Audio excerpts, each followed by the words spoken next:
All right, buddy. Hi, everybody. My name's Matt Perry, as you can see here.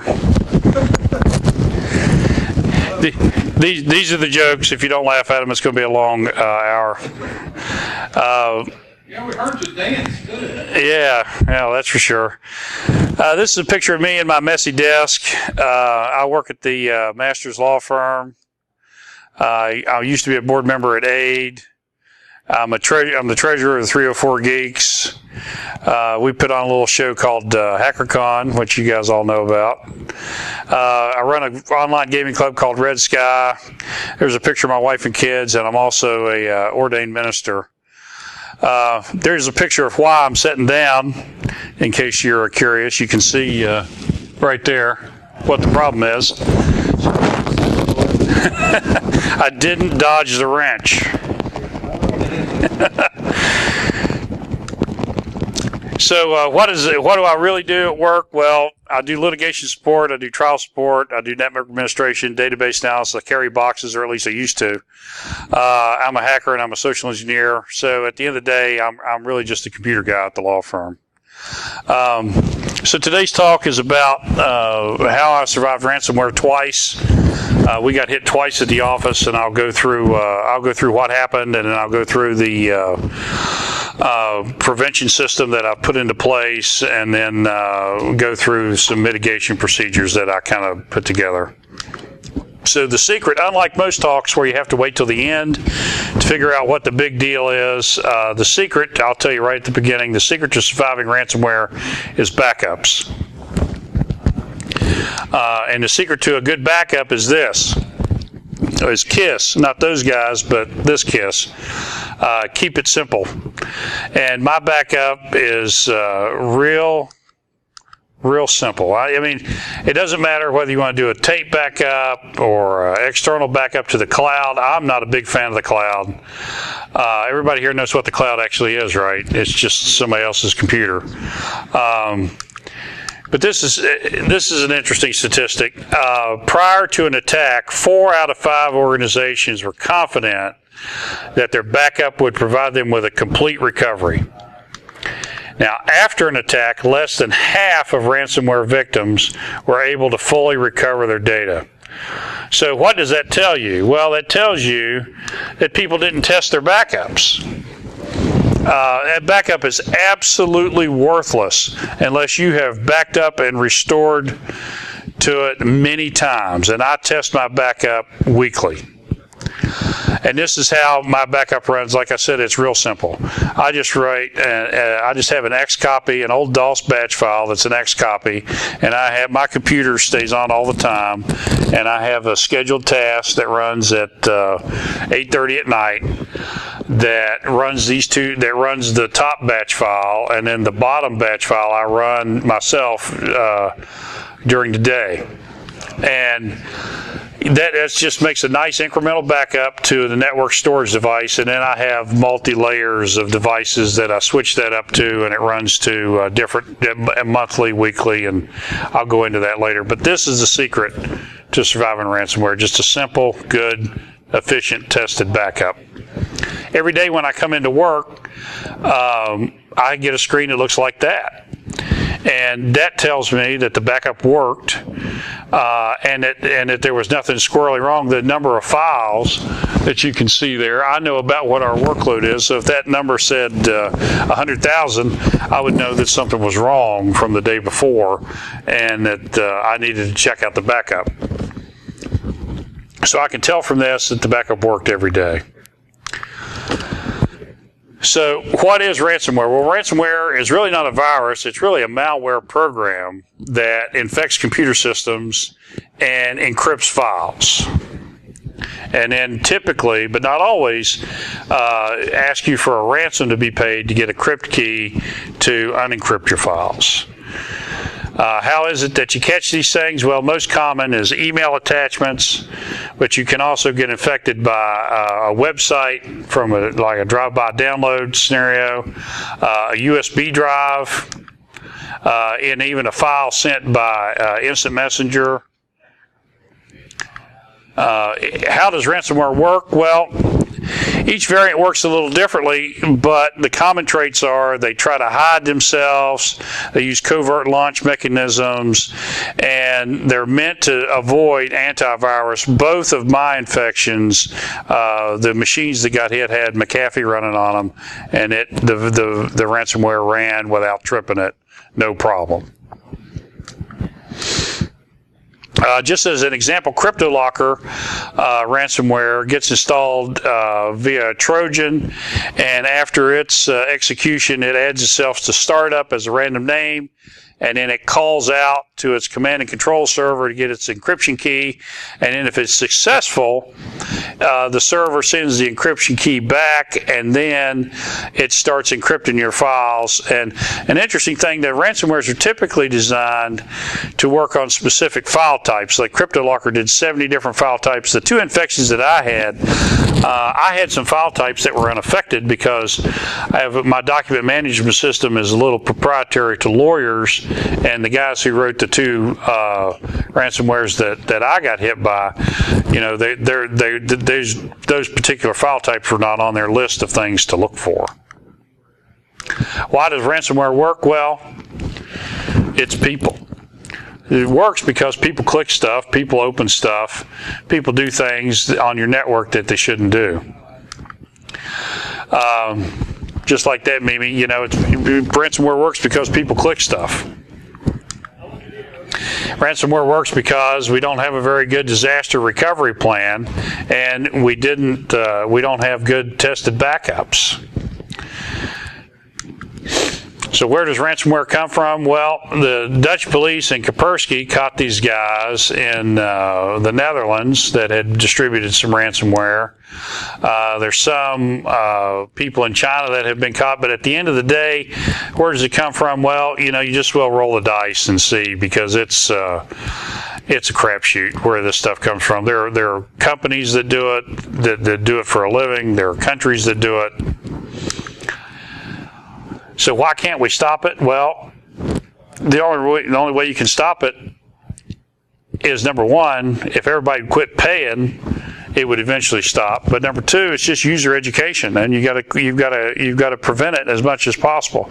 Back when email first started, everybody got all these emails for all this stuff, and I wondered, why in the world are these people sending out all these emails to buy all this silly stuff? Well, the reason they were doing it is because it was cheap, free almost, and somebody someplace was buying something off of it. If they weren't making any money off of it, they wouldn't be doing it.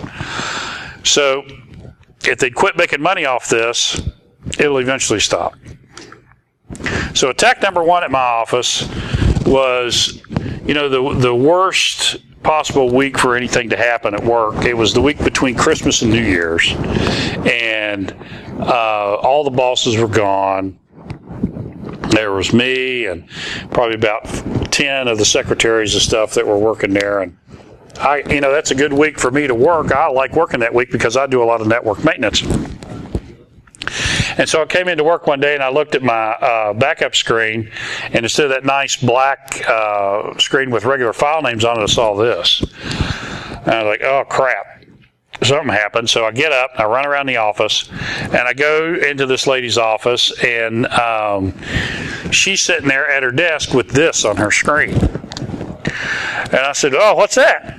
And she looks up at me, and she had this real goofy, nervous laugh. And she looks at me, she says, oh, I got that yesterday when I opened an email. I was like, really? Yesterday? And she said, yeah, I didn't know what to do, so I just left it there. I was like, well, you didn't think like maybe you should have called me or something? And, she was just sitting there working away, not on her, and just ignoring it. And so anyway, I yanked her computer out of the wall and took it down to my office, didn't give it back. And wiped her computer clean. Of course, it was completely encrypted. And then I got to looking at my server, and fortunately, this version of CryptoWare suffered from the old bug.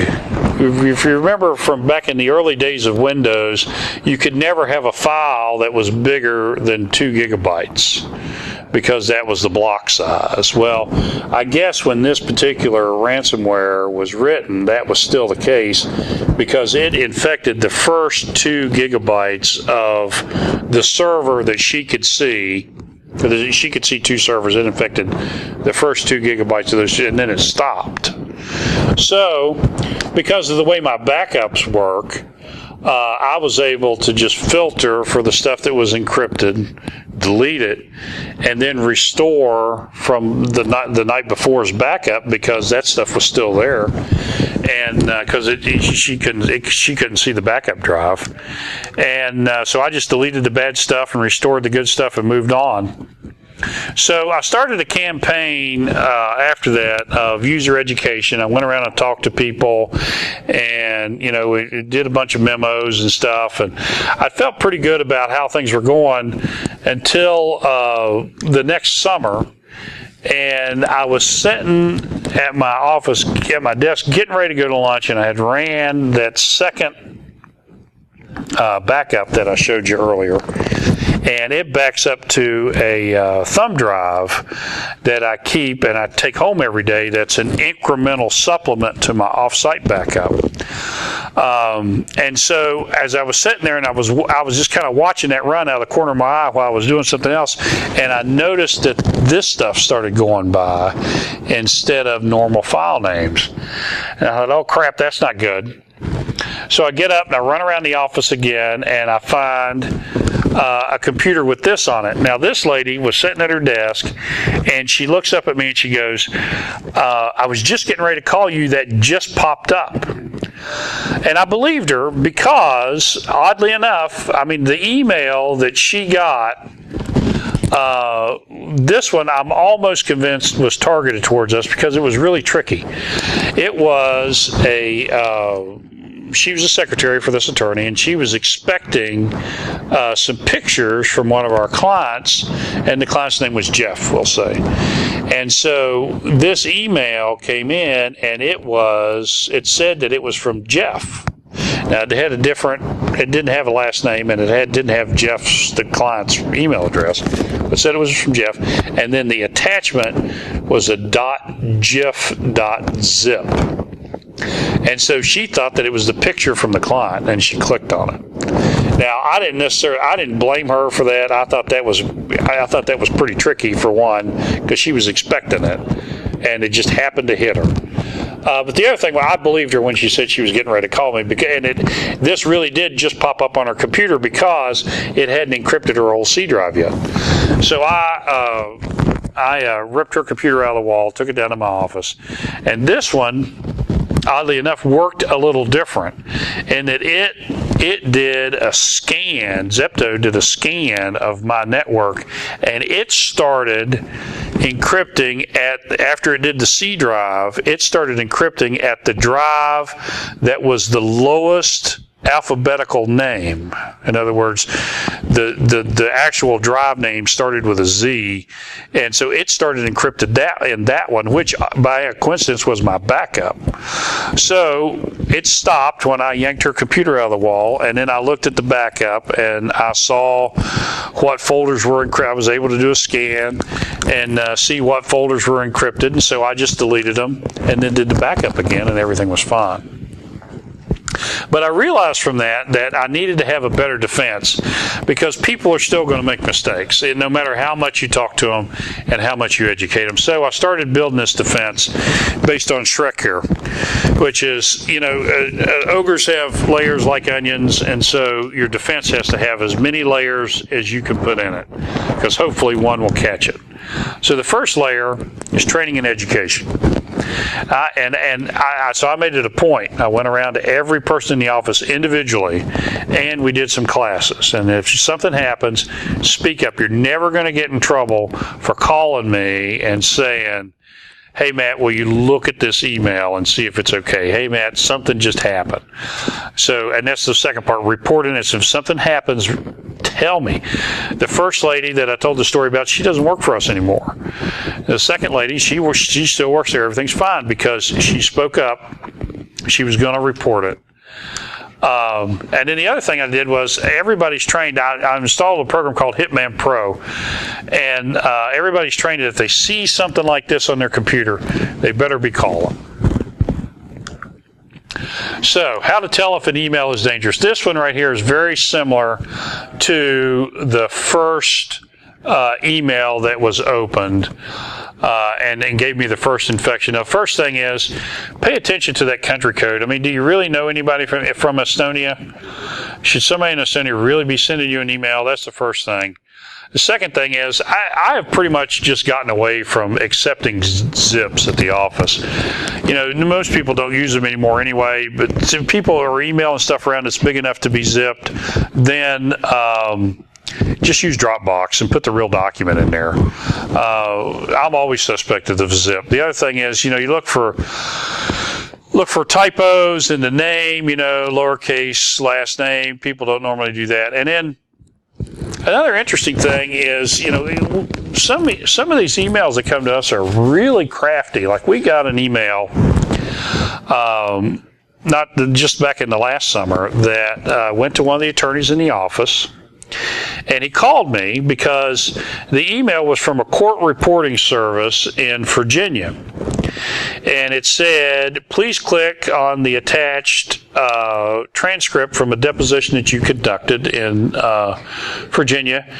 And he called me because he didn't remember doing a deposition in Virginia, but it looked like it was a legitimate court reporting firm. So I went up to his office, I looked at the email, and we talked about it for a minute, and so I saw that it had a phone number at the bottom, so I said, well, heck, let's just call it. So we called the number, and it was, of course, disconnected.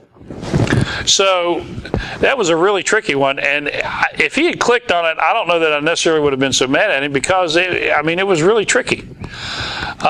This email here is like it's not the exact same email as the second ransomware attack, but it's very close. You know, if you have your spam filter set with your email provider, I have ours set to deliver everything but flag it.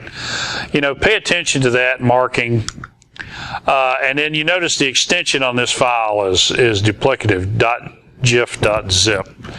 That's what got the second lady. And then, you know, it's a blank email. There's nothing there. Somebody typically, if they're going to send you something, they at least type something.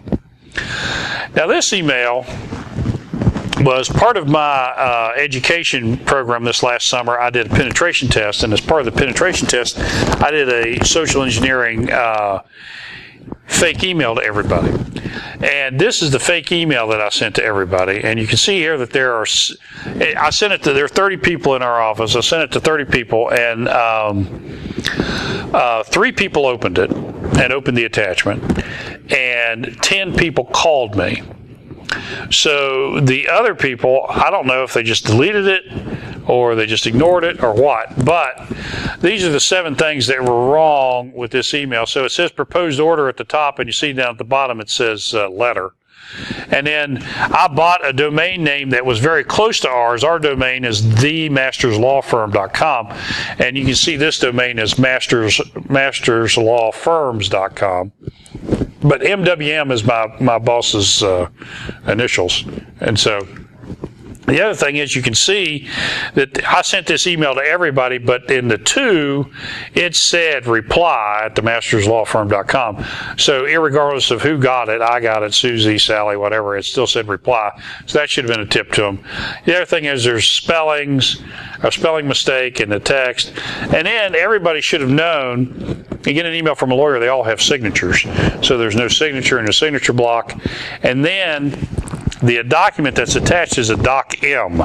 Now, doc-m is a Microsoft Word document with macros enabled. And the payload in the zip file from the first ransomware infection that we got it said it was a resume, and it was a doc-m. And when it popped up, the lady ran the macro. That's how we got infected the first time. So, and when we were doing this, you know, if you want to do one of these social engineering email tests at your office, one of the things, it doesn't do you any good unless you can tell who opened it and who didn't. So Bill and I were struggling with a program to do that, and we were having a hard time finding one for free that we didn't have to buy. And so I hit upon the idea of just doing a macro in the Word document, and this is the macro if you're interested in setting one of these up for yourself. So what this is this is an auto-run macro that shells out to a batch file. That's F drive is our server, and so it's my folder in the server.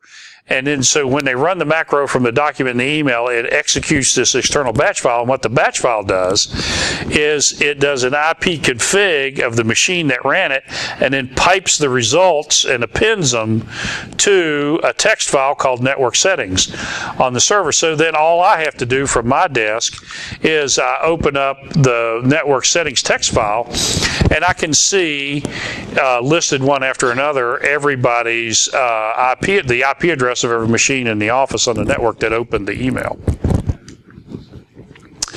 The next layer of my layered defense is email vendor solutions. I mentioned the spam filter earlier. You know, if you have that available from your email provider, definitely turn that on. Another thing that won't work for us because we get emails from potential clients all the time, but if you work at a place where you routinely email the same people all the time, email whitelisting is a good way to block unwanted email traffic because, you know, only people can email you that you have on the list. And if somebody emails you that's not on the list, they get this big thing saying they have to prove they're a human and have to be approved and stuff. And it doesn't work when you're a sales organization or when you're trying to attract new clients, but otherwise it's a good solution. The next layer of the defense is hardware solutions. I have a firewall, and firewalls are important for blocking ports and blocking, and you know, they'll help with the drive-by website infections. And you know, they're also good for like keeping out flaming skulls and death. The other thing that you can do with your firewall is you can block Tor. A lot of these ransomwares, how they work, and is they go out through the port that Tor uses to get their encryption key. And so if you have those Tor ports blocked, which are right there, then the ransomware, it may execute on the machine, but if it can't go out and get the encryption key, then it fails when it starts its encryption. And then software solutions, like I said, I had McAfee installed on the two machines that ran this, and it didn't care. But Hitman Pro is actually really good. It's caught some stuff at my place. Malwarebytes is good. I tried both of them out and settled on Hitman Pro. The next thing about your layered defense is make sure that you're up to date on your patches and updates. You know, when that the last big ransomware before last came out and it spread through that network fault and Windows, you know, I ran into the office that evening and patched the server. So, you know, keep your Microsoft up to date. The other thing that you got to worry about patching is all your other software. You know, Adobe issues a patch like every other day, it seems like. So you got to keep your Adobe up to date. I know most people in the security industry hate Java, but depending upon the industry that you're in, you may have to have it. I have to have Java in my environment because if you file in the federal court filing system works with Java. That's just how it works. And so you have to have I have to have Java, and I have to make sure that's up to date. And then, you know, if you have a nice fancy firewall, you got to keep the firmware on it up to date. And it's especially important to keep your Kaspersky up to date so the Russians can see what you're doing. And then, you know, you don't think about your other devices, but you know, you need to keep your routers up to date, your switches up to date, and all those firmwares need to be updated. The next thing in your layered defense is security settings of the individual machines. You know, not everybody in your office has to be local admin of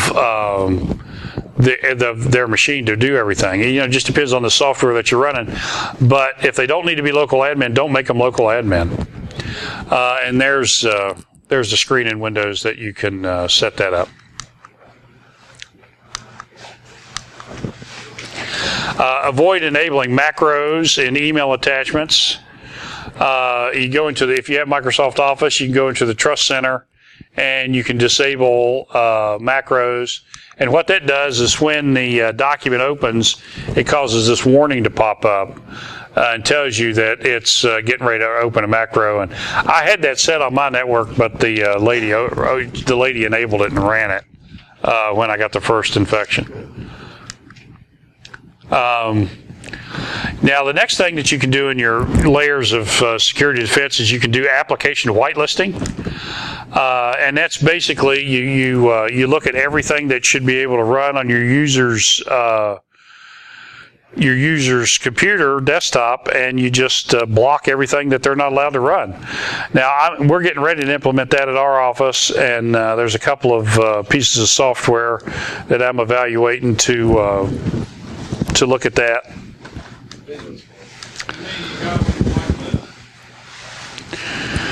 Well, I haven't set it up yet, but it's going to be a lot, unfortunately, more than I want. How many people in the firm? Oh, how many people in the firm? 30. And you can't enumerate how many pieces of software for 30 people? Well, the problem is... I'm thinking, okay, if you can't do it for 30, I can't do it for 20-something. Well, yeah, you're right. I mean, here's the thing: is that we get stuff in all the time from experts that's odd things, like we'll get in stuff from court reporters. And you would think court reporting attachments would be standardized, but they're not. I mean, so they'll have like some kind of widget that you have to download from their particular website to download. I mean, I'm going to do it, but it's just going to increase my call volume. Because what I'm going to do is I'm going to do the same thing I would suggest you do. I'm going to put Office on there. I'm going to put my document management software, put my email on there. I mean, I'll probably have a dozen things on there, but I'm probably weekly going to get a call for some exception. And I'll just have to put up with it until I get them all on there. Yeah, go ahead. Yeah, I've done application whitelisting for about 150 workstations before, and some of the tricks that help with that with certain of those apps is signed applications. So you can say accept anything with Microsoft Signature. You don't have to do every version of Office or every patch of Office. And then most of them will they'll give a warning on the end user side when they try to run an app, and then we can take remote control of that workstation and put in our admin credentials that would then add it to the whitelisting. Or what we did when we initially installed was put it in a learning mode. So for 2 weeks, it learned everything that everybody was running. So we could go through that list and make sure everything was approved before we flip the switch and lock it down to just those things. Well, there's a lot of tricks to make that very manageable at large scale. Yeah, I think those are all good points. I mean, this is something I'm obviously going to have to learn about myself when I put it in. Are you guys looking at doing it to state for the whole thing? No? Okay. Any updates on JetPlane software, hardware? No. The next thing about your layered defense is network separation. If you have a big complicated network, there's no reason to have it all lumped into one big thing. That's what the last ransomware Petya that was real good at jumping from machine to machine to machine. And there's a hospital in Princeton that lost everything, and all their satellites lost everything. And there was another one, a hospital based out of Pittsburgh, that had some satellites in Wheeling that they lost everything. And it's because the ransomware was able to jump from machine to machine to machine and re-execute itself. Network separation will help with that. The next thing in your layered defense is to do a penetration test. We did a penetration test last summer, and I talked about the email that I did. But in addition to that, I did a physical penetration test, and I think this is something even if you're not a big organization, I think you need to do. I mean, we've got a lot of client records. I got a lot of client medical records. Some of my clients have psychological records, and that's stuff that I'm supposed to protect. So we, my boss, I talked to him about this and got approved to spend the money to do it, and he said, nobody would be able to walk in here and do anything. And I said, okay, fine, we'll just see, right? So I hired this young man. He's a student of Bill's. You guys will see. He's here today. You'll see him. His name's Miles, and he came into the office. And, you know, he's dressed very professionally like that, and all he had with him was a tablet, and he had a camera on, and he had a couple of other things. And his cover story was this: that he was here to work on the copiers. Could they show him where they were? And he didn't say he was from Xerox. He didn't say where he was from. He didn't even know where the copiers were or what kind we had. So he walks up to the reception desk. He tells the receptionist. She says, yeah, it's around the corner. So he walks around the corner and he's looking around and he plugs stuff into the network, and he walks up to my office, which you're not supposed to be able to get to because that's where the servers are. And he walks by and he waves at me, and then he goes up to where our office is on the first floor, the fourth floor, and the eighth floor. So he goes up to 4, and he just walks in off the elevator, walks up to the lady at the first desk and says, hey, I'm here to work on the copiers. Can you show me where they're at? And she says, sure. Takes him right back to the copiers, right down the hallway past hundreds of client files, and he's walking around back in there taking pictures of stuff and talking to people about how the copier goes up to the 8th floor. Same story. So, you know, until you tell that story in your office and everybody's like, oh my goodness, that guy didn't really work for the copy people, and no, he didn't. And then what was interesting about the first pen test was the people who challenged Miles were a couple of the guys that work in the offices. Hey, you know, what are you doing here? Why are you here? You know, and then that's when he scooted out. Well, so I thought, okay, we'll shake it up a little bit. And so I hired this young lady. She's also another one of Bill's students. And she came into the office, and her cover story was this. She had a thumb drive in her hand, and she said, we were hiring at the time, and which anybody could find out on the internet. We were advertising. She comes in with this thumb drive, and she says, I was on my way here to drop off my resume, and I swerved to miss a cat in the road, and I spilled coffee on my resume, but I have a copy of it on this thumb drive. Could you plug it in for me and print me off a copy? And so she goes into the receptionist downstairs, and the receptionist looks at her, listens to her story, and calls me. So I come down from my office, and she tells me the story, and I say, congratulations, you passed the penetration test. I hand the thumb drive back to her, and she goes back up to the 4th floor. She gets off the elevator at the 4th floor, walks up to the secretary, and I told her to just walk right past the first person and just see how far down the hall she could get. Well, she gets about 2 doors down the hall, and this lady challenges her. Says, hey, can I help you? And she says, yes. Tells the story again. The lady says, oh, okay, hold on just a minute. Grabs her, escorts her back out to the lobby, sets her down in a chair, and then comes back and calls me and says, hey, there's a young lady up here that says that she repeats the story. And she says, am I allowed to do that? And so I didn't tell her anything. I just said, no, you're not. And so the secretary goes back out, looks at her and goes, I'm sorry, my computer guy says we're not allowed to do that. You have to go to Kinko's to print it and bring it back. Perfectly acceptable answer. So then she gets out of the elevator, leaves the 4th floor, gets on the elevator, and she's going up to the 8th floor to try again. Well, when she gets on the elevator, there's a lawyer that works on the 8th floor. And so, she's standing there, and he looks over at her, and he goes, how are you today? She goes, oh, I'm not having a very good day. And she tells him the story. And he goes, sure, come on back to my office. I'll help you. Takes her back to his office, sets her down in his chair, takes her thumb drive, and then he looks at her and he says, you sure there's not a virus on this? And she goes, oh, no. He plugs it into his computer and he goes, okay, now I'm going to print this out for you, but you got to do me a favor. If you ever get hired here, you can't tell my computer guy that I did this because he'll be really mad.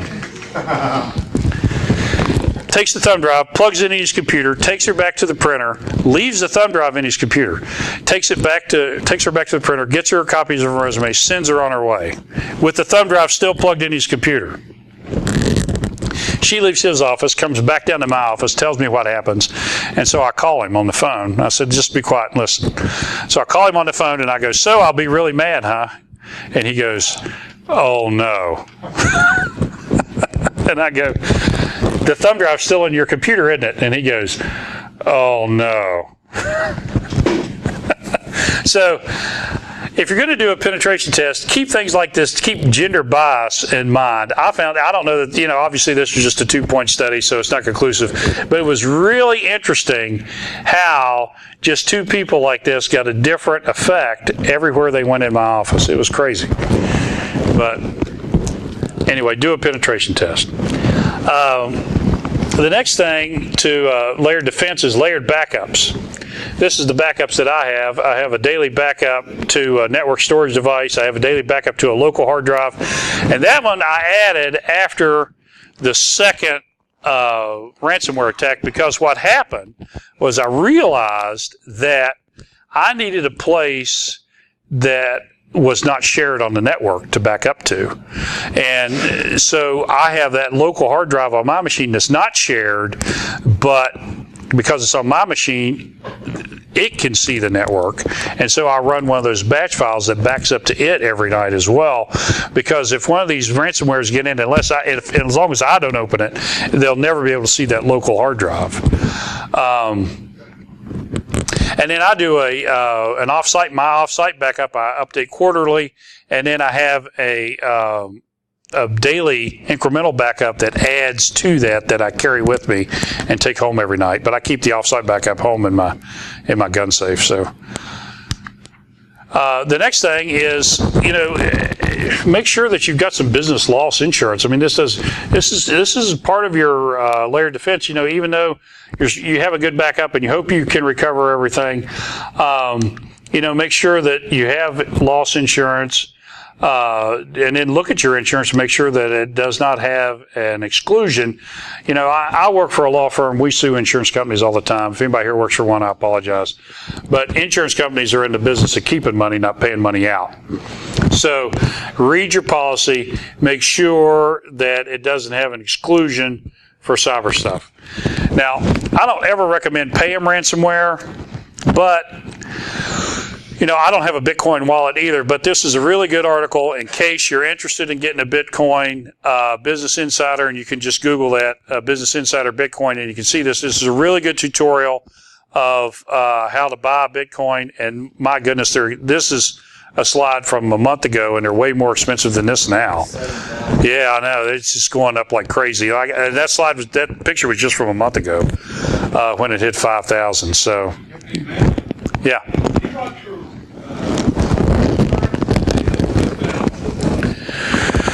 No, they didn't. Not the first time. Now, I think they I don't know if they will the next time, but they did not. Now, I had to fill out some stuff and answer some questions, but it was just generic things.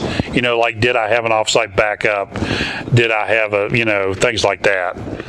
But nobody came in. No, what I would consider a risk analysis.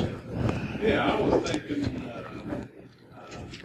I mean, I would expect somebody would come into the office. We were looking at it. Yeah, we were looking at it.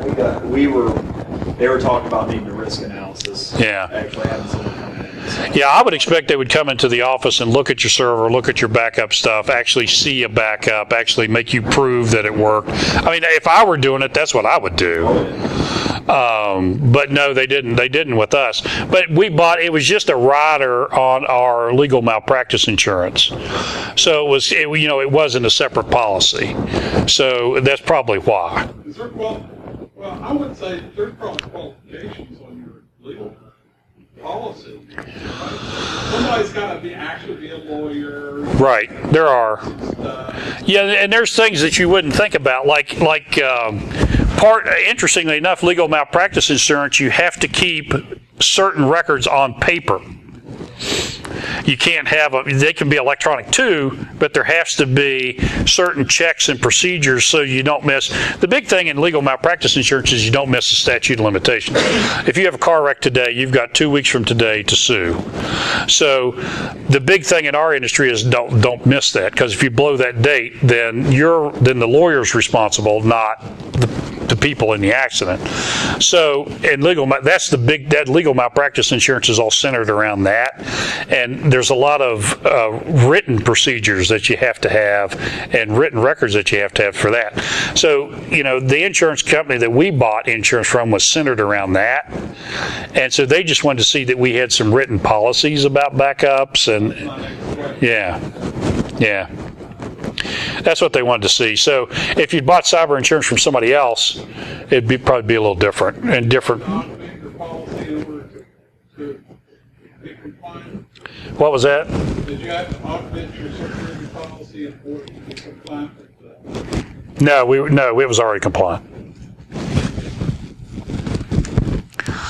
So you went through all this stuff. You set up your big fancy backup, and you did this all your mitigation procedures, and you got your layered defense in place, and you still get hit.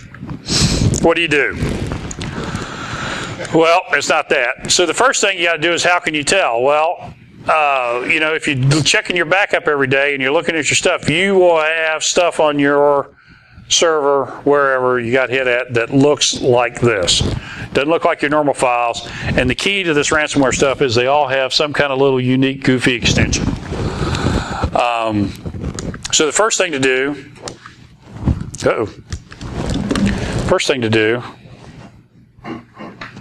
something happened, is find the entry point. Somewhere, someplace on your computer, you will have one of your PCs that has a screen on it like this. This is CryptoLocker. This is what Petya looked like.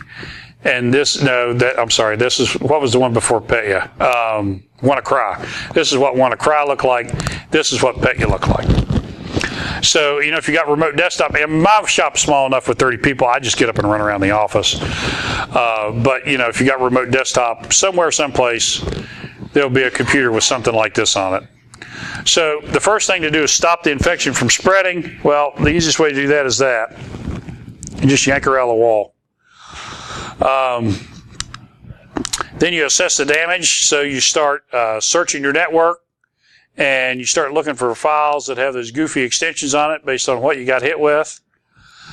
And then, just in case maybe something got missed in the backup or something really fresh, there's this new website. I don't know how new it is, but there's this website called No More Ransom. And it was founded by the Dutch police and Interpol in 2016. And what it has on it is it has a bunch of the older ransomware decryption keys. So maybe if you got hit by something that was older, you can go on here and get the key. But, at the end of the day, what you're end up doing is deleting the stuff that got infected and restoring from your backup, I hope. And what do you do then? Well, it's time to move on. So you just get prepared and roll with the punches and go again. Anybody else have any questions? Comments, queries? Yes, sir. Matt, are you finding out that mobile devices are harder to users, or it makes them more prone to hitting? Well, mobile like what? You mean like laptops, or you mean like phones? Well, I don't think so. I mean, because one of the things I've got my users trained to do, if you have a suspicious email, is to look at it on your phone. Because number one, it's not connected to my network, and number two, it's your phone, and number three, it's not going to spread from your phone to anywhere else. But I don't, somebody correct me if I'm wrong, but I don't remember. I'm sure there are cell phone viruses, but I don't remember specifically about reading about a cell phone ransomware. But I use cell phones as a tool and as part of my layered defense. And, like if I'm not around, I'm obviously not in the office today. And if my boss's secretary has an email that she questions, she'll look at it on her phone and make sure that it's okay before she goes on. Anybody else? Comments, queries? Yeah, one thing that we've started doing is doing our own email scams and sitting down and talking to them about it. If they do click it, sit down and talk to them about it. Right. And I've noticed, they may do it once or twice, but after that, they seem to get scared because they're not really scared about getting viruses because they don't really pay attention to that. But they pay attention to, hey, I keep getting talked to about this. Maybe I should stop. It's more like a personal thing. They don't like it. Being called. Not really. We don't call them out in front of everybody. Right. They don't like being called out. So that themselves stops. So they start to question. That kind of stuff. So when we've had a user that was clicking on everything. She got caught a couple times through our stuff. Well, she actually found an email that was, she probably would have got crypto malware from it. And once, she kind of contacted us, we went in there and looked at it, and it was. But just kind of shaming them, it really helped them. Yeah, I mean, whichever user education method works best for your place. I mean, I can't, my environment, I can't do things like that. I have to be more on the helpful side, but that's a big thing is you talk to everybody, encourage them to talk to you. It still kind of disturbs me when I did my penetration test that, I had 3 people that opened it, and then I had 10 people that called me. Well, that's 13 out of the 30. What did the other 17 do? What did they do? Did they just look at it? I mean, they didn't open it. Did they just ignore it? Did they delete it on their own? I went around and talked. The problem was I knew the 13, so I kind of knew who they were, and I went around and talked to some of them about it, and most of them didn't even remember getting it. Which, it leads to what you're saying. It was disturbing a little. It was a little disturbing to me. So the key to stuff like this is repetition. So you do a pen test like this, and you do have people come in the office like this, and man, I'll tell you what. The real copy guy came in like 2 weeks after I had Miles in. And that poor guy, because he was a new guy, because it was in the summer, right? So the regular guy was on vacation, and the copier broke down, and I had to call the repair guy. So the new guy comes in. Man, everybody in the office jumped on him because they'd all heard the story about Miles and how he was wandering around the office. He's walking down the hallway, every office. What are you doing here? Who are you? And he even had on a Xerox shirt, right? And he knew, and he had like parts of copiers in his hand. I thought that one little girl was going to throw him out of the office. But anyway, it worked. And I was I got like 3 or 4 calls that, hey, there's a guy up here working on the copiers. He's supposed to be here. Yeah, he's supposed to be here. But thank you for calling. Yeah. And, and I always say that. It doesn't matter if I'm busy, grumpy, or what. I always make it a point. Somebody calls me, hey, Matt, can you look at this email? Yeah, yes, it's okay, but thank you for calling. I would rather answer 10 of these calls a day than have to fix one ransomware infection. Yes. You don't offer Wi-Fi at your place? We just started, but it's air-gapped. It's not on my network. Yeah, no, it's air-gapped. It's not on my network. I actually, it's even a whole different provider. So, yeah. For the longest time, we didn't have Wi-Fi, and the other attorneys would come into our office from other law firms, and they would be like, "What's the Wi-Fi password?" And we ain't got any. And they would fuss, and I'd say something to my boss about it, and he would say, "Why should I help them do their work while they're at my office?" But he finally caved, and we got Wi-Fi. But no, it's not. It's air gapped. It's not connected. Anybody else? Yes, sir. Did you, in your environment, I know it's probably easier, but how do you instill in your work culture the idea of letting certain people know when other vendors and stuff like that come into the building? Just because there's people that come in at our work all the time for various different items. Yeah. But we're trying to instill that when vendors come in, they have to sign in, they have to verify themselves and everything, just so we know they're on property. Well, that's a great question because not only do I have vendors, I mean it's a fine line with me is what I'm trying to say, because not only am I trying to keep out an attacker and do I need to keep track of vendors, but I have clients coming in. right? So, if you'd been in a car wreck and you came into my office and some secretary comes up to you and goes, "What are you doing here?" How likely are you going to be to hire us to be your lawyer, right? So I knew that the pen test was going to succeed. Succeed in me being able to get in, fail, and that the office failed because everybody's so helpful. The culture in my office was, if you see somebody, maybe they're a potential client, we need to help them. We need to be nice to them. Even if they're not a potential client now, they might be in the future. We just need to be nice to everybody. So I've instituted a lot of things, and I've recommended a bunch of stuff my boss wouldn't do. But, right now we have everybody supposed to go to the front reception desk and sign in. They're not supposed to leave the front reception desk until the receptionist calls the person they're there to see. No vendors are supposed to, even clients, they're all supposed to go to that front desk, and then somebody's supposed to come get them and take them to where they're supposed to be. Now, the thing I wanted to implement that my boss didn't let me do is our elevators. We have our elevators set because we're on the 1st, 4th, and 8th floor. At night, we lock off the 4th and 8th floors. And nobody should be going directly, nobody from the public should ever be going directly to there anyway. I wanted to keep them locked all day. Because we have I can get on everybody that works there can get on the floor with the key fob. So in the evening when I want to go to the 4th floor, I use this, and everybody that works there has one. So what's the difference for us between keeping it locked all day and keeping it not? But my boss poo-pooed that idea. But I'm going to hit him up about it again. But that's a great question. If you're a service organization like us, you got to be nice. I can't just throw people out. Yes, sir. Anybody else? I was just going to agree with you. Okay. Escorts mean that the people that are trained to escort. Right. You can't just let people walk around your space. No, you can't. Can't just have them walking around. All right. Thank you, guys. Enjoy the conference.